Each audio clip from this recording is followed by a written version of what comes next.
சேச்சி சேத்தன்னார்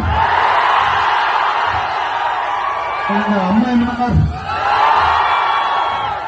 உங்க எல்லாரையும் காணுவதில் ஒருபாடு சந்தோஷங்கள்.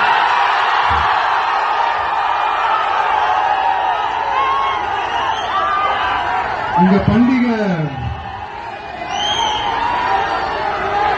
മഹാബലി വരുന്ന ഓണം പോൽ ഈ ദിവസം ഞാൻ സന്തോഷിക്കണം. നന്ദി. அதாவது என்ன சொல்ல வரேன்னா, உங்க ஓணம் பண்டிகையில நீங்க எவ்வளவு சந்தோஷமா இருப்பீங்களோ அதே அளவுக்கு சந்தோஷம் உங்க எல்லாரும் முகத்தையும் பார்க்கும்போது எனக்கு அவ்வளவு சந்தோஷமா இருக்குங்க.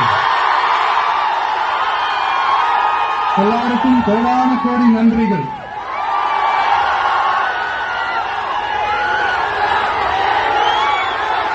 தமிழ்நாட்டில் என்னுடைய நண்பா நண்பிகள் மாதிரி நீங்களும் வேற லெவலுங்க.